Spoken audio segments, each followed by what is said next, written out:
JUNET. Chairman, I know the nominee was once a politician, but he has cleverly evaded the issue of the vaccine. And we know each other why he's doing that.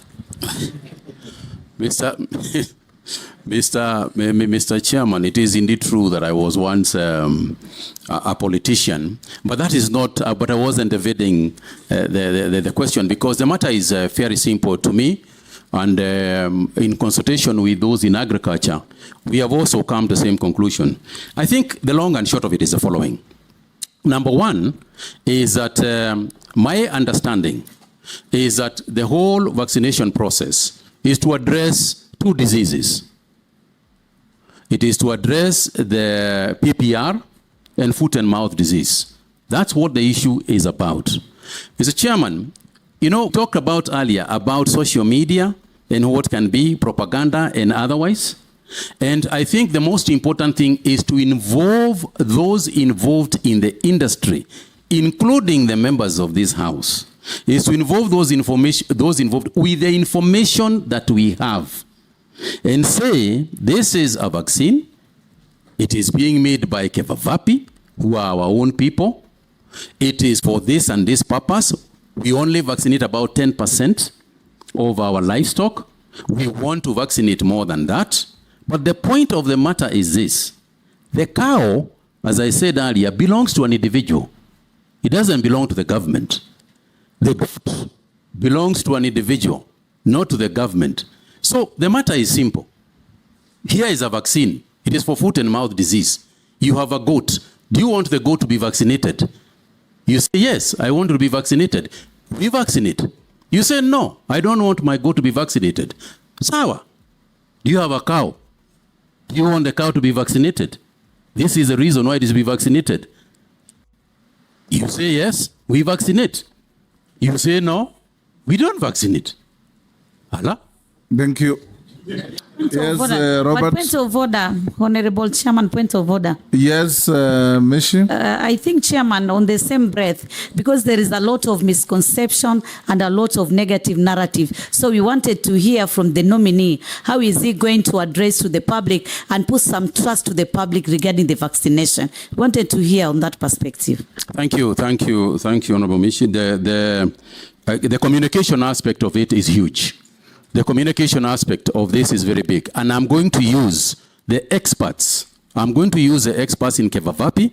I'm going to use the experts who understand this very well to be actually the lead communicators, just like we did with COVID, where we had the doctors themselves explain the issue. We also want to use the veterinary officers to themselves explain what we are trying to do. So you can be sure, Honorable Member, that I am going to put a very robust communication system on this matter. Robert Mbui, Baya, Murugara. Speaker, maybe before we leave that issue of vaccines, yes, because I remember CS MUTAI telling us, if I can get it, you can get it on COVID. And largely, the issue of vaccines, the problem has been misinformation and the people communicating.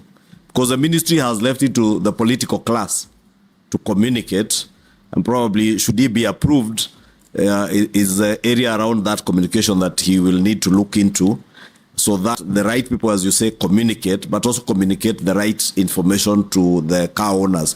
Because again, if we leave it to the members of the public to decide, since the cow is mine, and I base my decision on misinformation, I could decide not to vaccinate my cow to my detriment and the detriment of the country's productivity. Probably, since he has already answered that, but just for information, Honorable Speaker, that should he be approved, that's some of the challenges you find. Thank you, Honorable Member. As I said, you'll come to sorry. that. Robert. Yeah, thank you, Mr. Speaker. The nominee says that he is very passionate to assist Kenyan farmers. Now, I have very quick concerns. One, there was this major scandal of fake fertilizer that made our Kenyan farmers lose very heavily. with your passion, will you consider initiating a process of compensating those farmers that lost, negatively, that were affected negatively by this scandal? There's also media reports, and this is actually what members here are talking about, indicating that despite there being no budgetary allocation, this issue of livestock vaccination is actually being propagated by multinationals that want to test vaccines on our animals. What is your comment on that? And finally, the government has been accused in the recent past of regulation of private business, especially agriculture. I mean, there's regulations on you have to get a license to grow, a license to harvest, a license to transport, a license to store, a license to sell. What is your comment on that? Thank you, Speaker.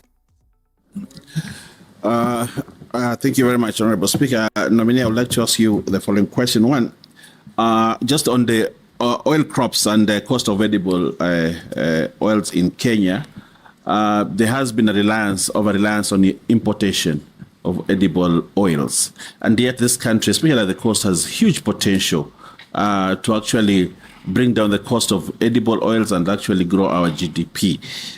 Crops like coconut, cashew nuts, ground nuts, and many other nuts that grow at the coast.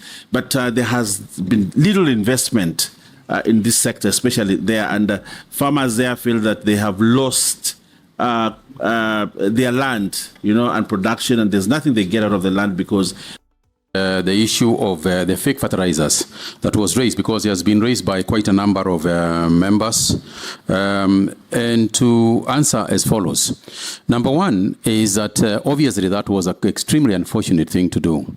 Mr. Chairman, there are two areas that I find almost reasonable. One of them is the area of seeds, fake seeds, and the other one is fake fertilizers. Because that issue actually affects not only food security, but actually national security.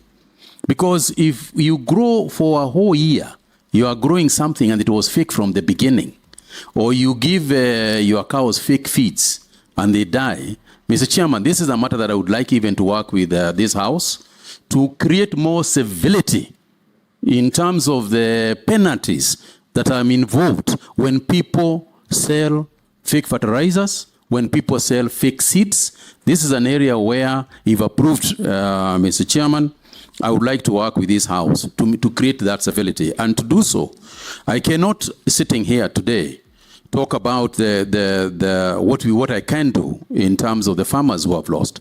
This is a matter that I would have to go into the ministry, look at it, discuss it with perhaps Treasury, and see what can be done. But I take your point that a loss was made, and somebody benefited from it, but nobody was compensated, for the loss. And it's a matter that I take, and I'll take to heart.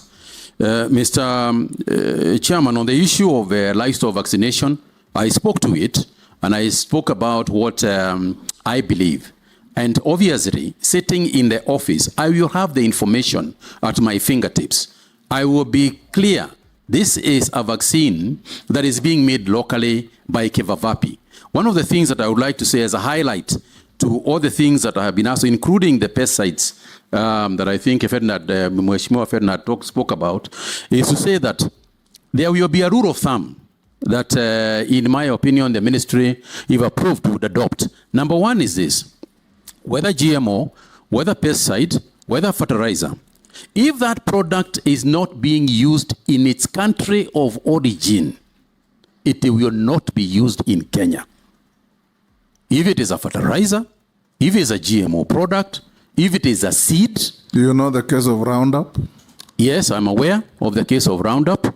I'm conversant with that debate, Mr. Chairman. In fact, there was a luring in Australia, I think it's this week or last week, that was made on the same, where in Australia they said that it is not carcinogenic, but this is something that I will sit with my scientists and my decided decisions will be made on the basis of science and data. Because it is not enough that I proclaim here, but I can tell you that there will be no product that is going to be sold in this country under my watch in the Ministry of Agriculture and Livestock that is going to be a product being tested here. We are not guinea pigs. We will not be used by anybody as guinea pigs. I am aware, Mr. Chairman, for example, there are some organizations overseas that are rebranding their products so that instead of coming as the main product which has been banned overseas, they rebrand themselves as another product so that we can pass it here. And I can tell you that we will be as vigilant as we can be to ensure that we protect our farmers as well as our private sector players. In terms of the taxation regime, because I think, Honorable Member, that's what you are referring to. Yeah, the regulations and the